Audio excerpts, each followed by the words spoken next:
पिता से प्यार करती है। एक पिता थका हारा जिस समय बाहर से लौट करके घर आता है और दरवाजे पे खड़ा होकर आवाज लगाता है, लाओ, अरे लाओ, कोई मुझे पानी पिला दो, बड़ी जोर से प्यास लगी है, आजमा लेना। वहीं पर आपका बेटा बैठा रहेगा, वहीं पर आपकी पत्नी बैठी रहेगी, लेकिन अपने प्यासे पिता को पानी पिलाने के लिए दौड़ करके आएगी तो उसकी बेटी, लो पिताजी पानी पी लो। तभी तो आज मुझको कह देना पड़ा कि डोली में बिठा कर वो अपनी बेटी को। हाँ भाई, फिर हमारे श्री दशरथ केवल जी की तरफ से सुंदर विलाप पर 51 रुपए आए। बहुत बहुत धन्यवाद, बहुत बहुत साधुवाद। जिस समय एक पिता बेटी को डोली में बिठा करके विदा करता है, मेरे बंधुओं, बहुत से पिता इस समाज में बैठे हैं और ऐसे भी पिता बैठे होंगे जो हृदय से बहुत कठोर होंगे, बहुत कठोर होंगे हृदय से। कोई कोई तो पिता ये कहा करता है, सुना है हमने, कि भैया मेरे आंसू नहीं आते। कितना भी कठोर पिता हो तो कहता कि मेरे आंसू नहीं आते हैं। लेकिन मेरे बंधुओं, कितना भी कठोर पिता हो, लेकिन जिस समय एक अवसर आता है बेटी को डोली में बिठाने का, जिस समय पिता डोली में बिठाने के लिए बेटी को जाता है, डोली में बिठा करके बेटी को जैसे वापस मुड़ता है, ध्यान देना, कभी चाहे देख लेना, जिस समय डोली में बिठा करके पिता वापस मुड़ता है, वो बेटी डोली से उतर कर और दौड़ करके पीछे से अपने पिता से लिपट जाती है और जिस समय फूट फूट करके रोने लगती है और कहती है, पिताजी क्या मुझसे कोई अपराध हो गया, आपने मुझे छोड़ दिया। अनायास मेरे बंधुओं, पत्थर दिल पिता भी, उसकी भी आंखों में आंसू आ जाते हैं। बेटी को डोली में बिठाता है और डोली में बिठा करके विदा करता है। डोली में बिठा कर वो अपनी बेटी को, और कितना खुश नसीब वो होता है। डोली में बेटी को बिठा करके विदा कर देता है और जिस समय लौट करके घर आता है तो सोचता है, चारों ओर को दृष्टिपात करता है, देखता है चारों ओर को कि मेरे घर का, मेरे कोई परिवार का मुझे देख तो नहीं रहा।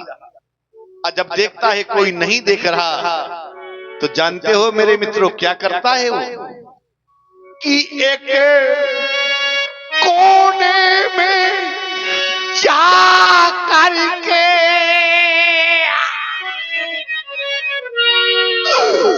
वो तो फूट फूट कर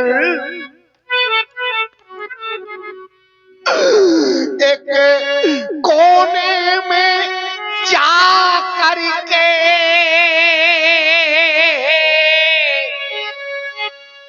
वो तो फूट फूट कर रोता है।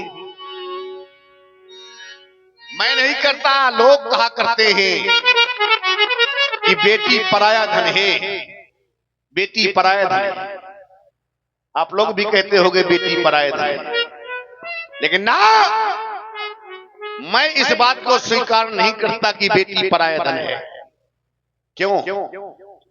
अगर बेटी पराया धन है तो तो फिर पराये धन का दान कैसा? क्यों करते हैं लोग कन्यादान और क्यों देते हैं लोग फिर दान? अगर बेटी पराये धन है, आपने पहले से मान लिया बेटी पराये धन है ना, बेटी पराये धन नहीं है। गर्व से इस बात को कहो कि बेटी हमारा धन है। और अगर आपकी बात को मैंने स्वीकार भी कर लिया, आपकी बात को मैंने अगर मान भी लिया कि बेटी पराये धन है, तो सुन लेना मेरे बैठे हुए समाज में लोगों, सुन लेना कि बेटी घर लाख, बेटी याद रख लेना, बेटी कर लाख पराया धन है। अगर बेटी पराया धन है, मैं स्वीकार करता हूं आपकी बात को, लेकिन मेरे बंधुओं एक बात मेरी भी आप लोग स्वीकार कर लेना, मान लेना, पर वो हृदय का टुकड़ा होती है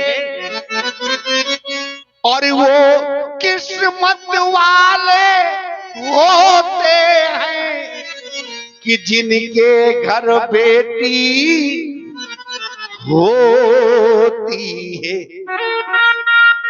बड़े भाग्यशाली होते हैं वो लोग जिनके घरों में बेटियां होती हैं। धन्य है वो माँ जिस माँ ने अपने उदर से बेटी को जन्म दिया है। धन्य है वो पिता जिस पिता ने बेटी की उंगली पकड़ करके चलना सिखाया है। मैंने तो जाना है इस संसार में, चाहे आपका बेटा हो, चाहे भाई हो, चाहे नाते रिश्तेदार कोई भी हो, आपसे प्रेम करता है, आपसे प्रीत करता है, कोई ना कोई स्वार्थ जुड़ा रहता है। लेकिन आज समाज में दावे के साथ कह रहा हूं मेरे बंधुओं कि बेटी का एक ऐसा पवित्र रिश्ता होता है जो निस्वार्थ होता है। बेटी का कोई स्वार्थ नहीं होता। जैसे कि बेटा भाई इस जगत में, चाहे आपका बेटा हो, चाहे भाई हो, चाहे नाते रिश्तेदार कोई भी हो, आपसे प्रेम करता है, प्रीत करता है, कोई ना कोई स्वार्थ जुड़ा है। अरे मैं यहां से कह रहा हूं, यहां से कि ये स्वार्थ लागे करें सब प्रीति, ये संसार का नियम है। बेटा हो, चाहे भाई हो, चाहे नाते रिश्तेदार हो, तभी स्वार्थ है। लेकिन आज कह देना पड़ा मुझे कि बेटा भाई इस जगत में हो, ये सब स्वार्थ के ये मीत पड़ा, पर बेटी अपने ये निज पिता से करती साची प्रीत।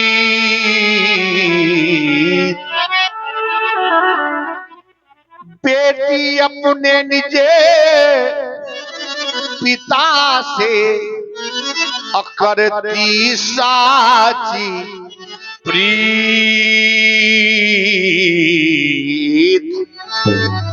समाप्त हो गया सीता स्वयंवर, समाप्त हो गया अधिवेशन, क्योंकि समय सूचक यंत्र मुझे बाध्य कर रहा है। इसलिए बस ले जाओ हमारी बेटी को राजमहलों में। कहना नहीं चाहता था, लेकिन आज कहने पर विवश कर दिया आप लोगों ने, कहने पर विवश कर दिया। कहता नहीं कहलाया आपने, क्योंकि मैंने जाना है, मैंने समझा है। जाना क्या है मैंने? जाना मैंने ये है कि ये अब जनी को ये माँ खाए भट मारी। क्यों? क्योंकि ये पीरे पीने और ये महीना।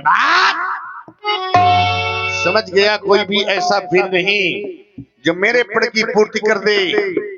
अब तो एक कार्य शेष रह गया है और चाहता हूं वही कार्य करें आप लोग जो कार्य शेष बचा है। कौन सा कार्य शेष रह गया है बता मैं रहा हूं, करना आपको है। कौन सा कार्य? कि अब ताजा हो आस निज निज ग्रहे जाहु। आशा को छोड़ दो, आशा को त्याग दो और निज निज गृहे जाहु। क्यों? क्योंकि यहाँ पर ये लिखा न विधि, ये वैदे ही पिवाहु।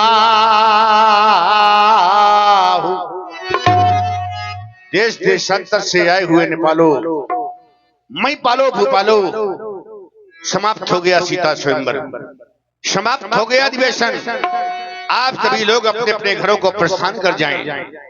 लेकिन ये क्या, हमारा आदेश है और हमारे आदेश का पालन किया जाए। कौन सा आदेश? कि ये सभा का राजा बन गया।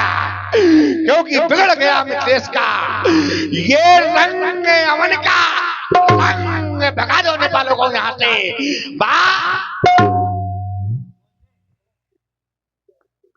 राजा